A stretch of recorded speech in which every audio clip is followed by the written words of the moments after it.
welcome back to Paul's Stuff. This is my space on YouTube where I get to talk about all the things I love. Lots of Star Wars, lots of lightsabers, and today we're looking at another new lightsaber that I've acquired. Again, actually, it's a little bit like my recent Qui-Gon video. This is not a new design of hilt for me. I had the original. I think it was called the Obi-Wan Phantom from Nexus, which I bought from Padawan Outpost, one of the first lightsabers I bought from them. And recently Nexus updated that with this lightsaber, which is the Obi-Wan Episode 1, or Obi-Wan EP1, also from Padawan Outpost. Now, we're going to be looking at this lightsaber today. We're going to compare it with the old version. But before we get into that, I just want to do a quick plug. This August, first weekend in August, the Legends Comic-Con 2 will be returning to Stonham Barns Park in Suffolk. Great Comic-Con weekender. So it's a weekender event. You can buy a weekend ticket that will give you early access to the site on Friday. You then also have Saturday and Sunday access. You can camp on site. You can come just for a day if you want. There are all sorts of ticket combinations available. I'll leave a link in the description to where you can find out the details of the tickets. Come along and have a look at what's going on. We had a fantastic time last year, and this year is already shaping up to be much better than last year's. So do come along. The costuming group that I belong to, Vader's Raiders, are heavily involved with Legends Comic Con. Come along, see what's going on, have a great weekend with Vader's Raiders and Legends Comic Con 2. First weekend in August at Stonham Barns Park in Suffolk. Plug over. Let's look at the lightsabers. So this is the new lightsaber that I have to show you. This is from Padawan Outpost. If people ask me where I buy my lightsabers, you will always get told Padawan Outpost.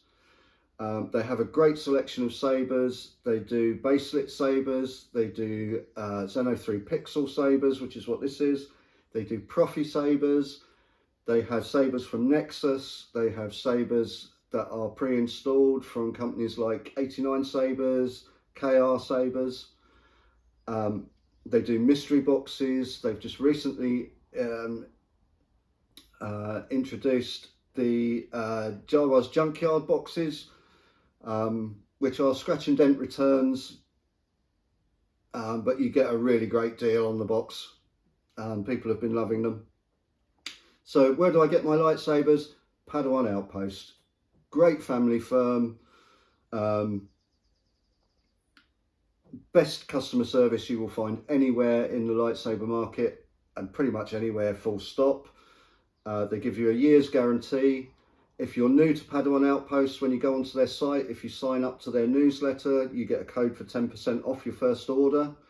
If you're a returning customer, then don't forget to use Fulcrum and the Force's 5% discount code, which is Fulcrum. You can get 5% off of any order with that. It's a great place to buy, some great discounts to be had, some great sabers to be had. Check out Padawan Outpost. There'll be a link in the description. Anything that I mention, I'll try and put a link in the description so that you can find out where those things come from. So this is their recently updated Obi-Wan Kenobi Episode 1 lightsaber. It's on their website as the Obi-Wan EP1 Combat Saber. As I mentioned, this one is in Xeno3 Pixel. Almost all of my sabers are in Xeno3 Pixel. I do have a couple that are still in Xenopixel V2 configuration. Xeno3 Pixel, I think, is the sweet spot for most people buying a lightsaber. It's complex enough to give you a lot of really great features. It's not so complicated that you can't manage it yourself. There is now the Xeno Configurator app, which is available on Android and iOS. You can pop that on your phone and you can do most of the setup for these lightsabers via the app on your phone. You don't even have to take them apart now to do the setup on them. Unless, pretty much at the moment, about the only thing you need to take them apart for is if you need to access the SD card to put new sound fonts on. But I believe even that is maybe coming in the app at some point. So, enough about this generally. What do I think of this Saber and how has it been improved over the previous Saber? Well, if we look at the two side by side, we can see immediately see there are some differences. The major one being this one has an activation button and a charge port on the outside. When this came, the button is silver. I've actually painted the button black on this one. The reason that's got that where it is that you basically have to dismantle the whole Saber to get to the core. And you need to get to the core if you want to swap the battery out or if you want to access the SD card. So with this Saber, you have to take the thing apart to get to those. You need a screwdriver to do it. It is not a particularly easy thing to do. So this one is then sadly has the external button and charging port to turn it on. We have the greebly buttons at the top. These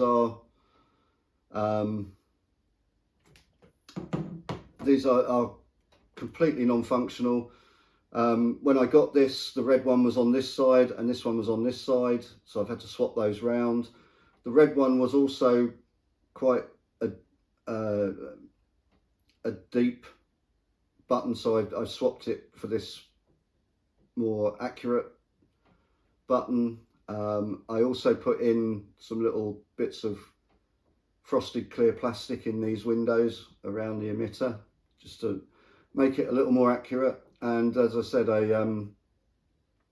added a charge port cover and painted the button black so that they're a little bit less obvious, but they're really still there. So the new one has improved on that. The buttons from this section are gone. This is really much more like we see on the screen use props. The little windows already have little bits of frosted glass in them. That's because they shine through. So when you turn the Saber on, these will glow at the colour of the Saber. They've altered the profile of the pommel. It's more accurate now. If we look at the two together, you can see the shape of the pommel is much closer to what we see on the movie, in the movie. Yeah, altogether aesthetically a much nicer Saber. We have the two greeblies up here. The button is now up here. A little bit disappointing to have to report that the button isn't the big red button. I don't know why Nexus have done that. They had every opportunity to make this the button, but instead they've made this the button. So aesthetically it looks fine because the red button is there and the brass button is here.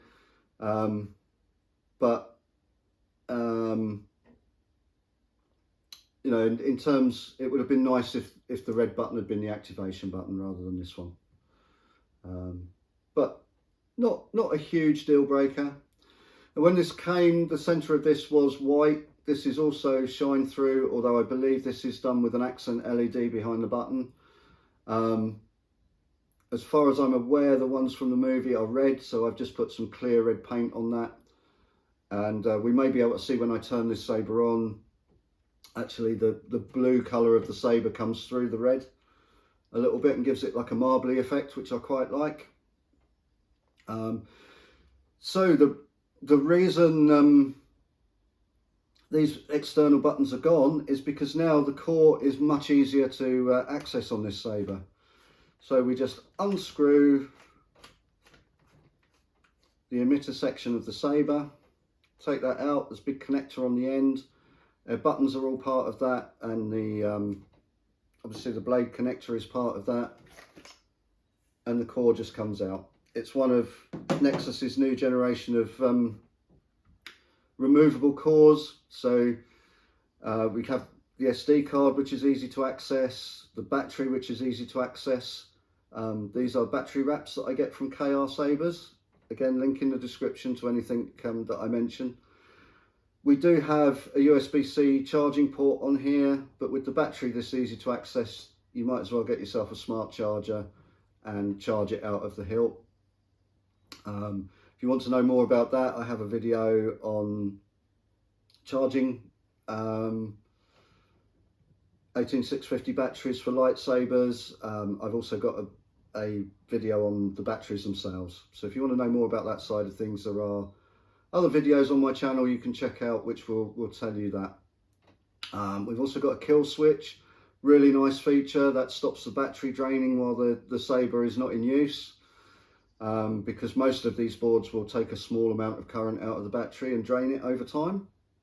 So you can flick that switch over. I've just put a little blue dot next to it so I know which side is on. It interestingly says off and no underneath the switch. I think they mean on. It's made in China.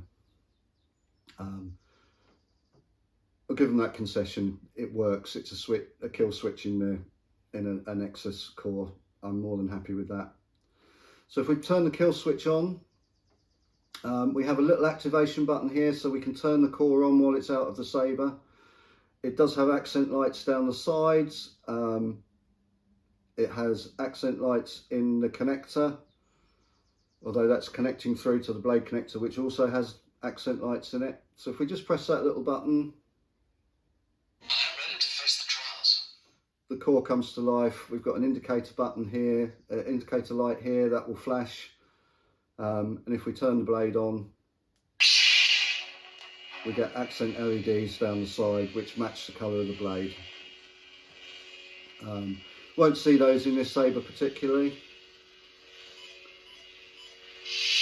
Just turn this core right back off and we'll pop it back in the saber and take a look at the saber. So now the core's turned on, we literally just drop it in. There's no orientation to it, you just drop it into the bottom half and screw the top half on. And now the saber will work using this brass button. I am ready to face the trials. And there we go. This saber came with this lovely blade plug. It's a shine through blade plug. I have actually messaged Padawan Outpost to see if these blade plugs are available separately, because I'd really like one for my Qui-Gon as well. Actually came with this blade plug, so when you buy this saber you don't need to worry about buying a blade plug. So with this one I bought a hero blade plug, again from Sabers, but this one you don't need one. It fits perfectly, holds in place really nicely, and yeah, nothing not to like about it. Now the blade socket on this is about 1.5 inches, so you've got really good blade retention with this. We'll pop a blade in. This is a 36-inch blade. They come with these as standard. 1-inch diameter blade. They have two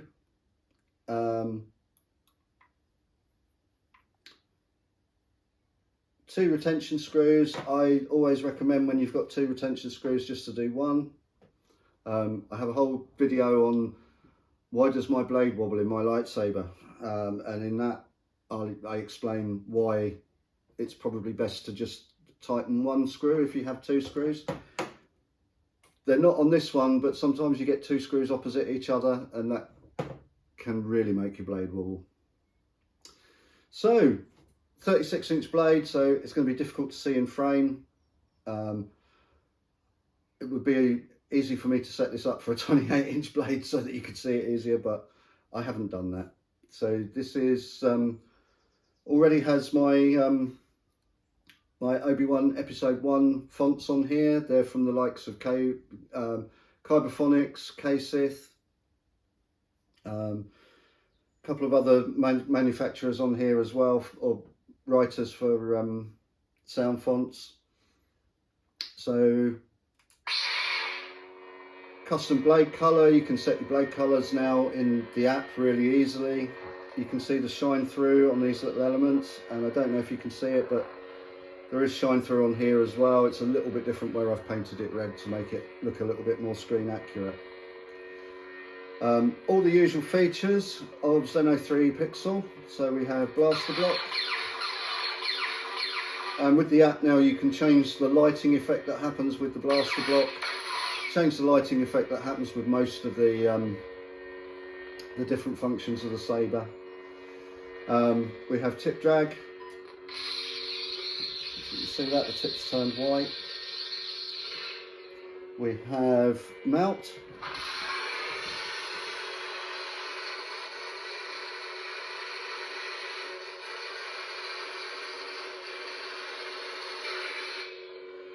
We have lockup.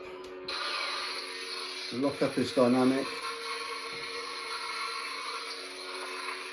That will move along the blade as you tilt the blade. We have lightning block.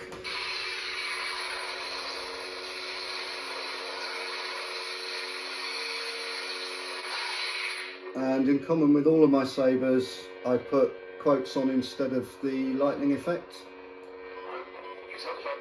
Or instead of the force effect, rather. So it'll have quotes from the character on that. Again, I'll have videos on my channel if you want to see how to set that up.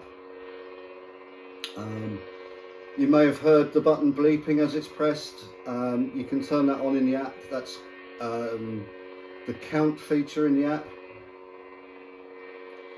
Has gesture controls, so this is set up for just twist on, twist off. You can also have stab on, pull off, or swing on.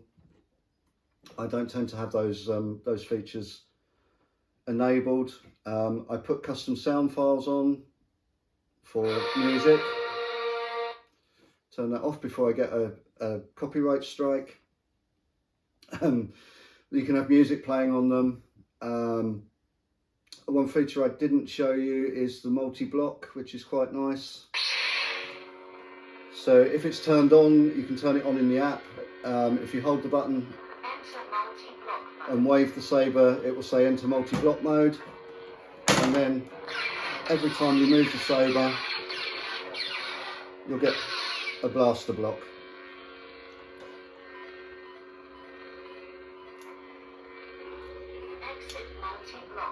And you press the button and wave again to exit. You can turn the blade off by holding the button.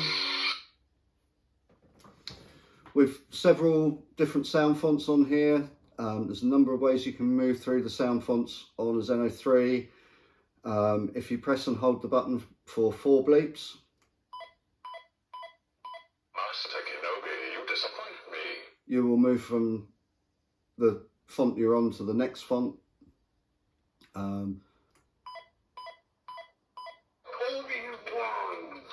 So you can move through fonts that way.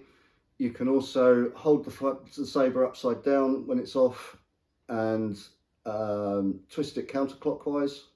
Master Kenobi, you disappoint me. And you will go through Obi-Wan Kenobi. in the opposite direction.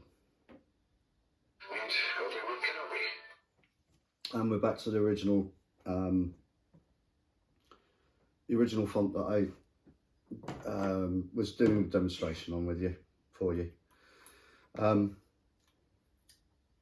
Just take the blade out so that it's easier to manage.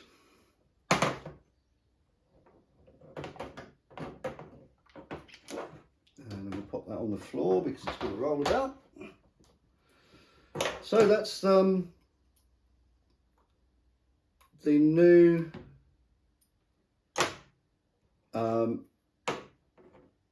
combat saber model Obi-Wan EP1 from Padawan Outpost. As you can see here where I've been handling it, it's now full of fingerprints. These are chromed sleeves on these sabers. You're going to end up with fingerprints on them. How does it stack up against the original? For me, there's no comparison. This is way more accurate to what we see in the movie. The activation button is better. The ability to remove the core is fantastic, because now if I want to access the SD card and the battery, I can literally do that in seconds rather than it taking me 5 to 10 minutes to take this apart to get at the battery or the SD card. The kill switch is another lovely feature. So if you're storing your saber for a long time, more music. If you're storing your saber for a long time, or for any time at all really, you can just pop the core out, turn the saber off, just using the little button on the back of the core, which is nice as well to have. I have a bad feeling about this. You just put the core into deep sleep mode and then turn off the kill switch, and that core now is not using any battery power at all. So another neat feature of the app actually is that you can now see how much battery you have left via the app. Always good to be able to know. So yeah, great saber, bought from a fantastic company, Padawan Outpost. If you ask me who I recommend, they are pretty much the only company I recommend. Hold stock in the UK, they don't drop ship. If it says it's in stock on their website, they have it in the warehouse in London and will ship it out to you as soon as possible. Love this saber. This is probably my favourite lightsaber hilt design, and I think Nexus have done a banging job on this updated version. I know this one used to come in for criticism because of the button placement and things like that, but this was always a lovely hilt in my opinion. They've made it even better with this one. I'm just a little bit sad that they missed a trick by not making the big red button the activation button. But that's much less to complain about with this version than with the original version. And as I've already said, all of the changes to the removable core and things make this a much more usable saber. They make it a much more customizable saber. I love it. It's a fantastic lightsaber. So I hope you've enjoyed the video. If you have enjoyed the video, then please do give it a thumbs up. If you enjoy the content that I'm making, then please consider subscribing to the channel. It's always lovely to see new people joining the subscription roll on the channel. But for now, thank you for listening to me this far. That's everything for today. Just leaves me to say cheerio, everyone.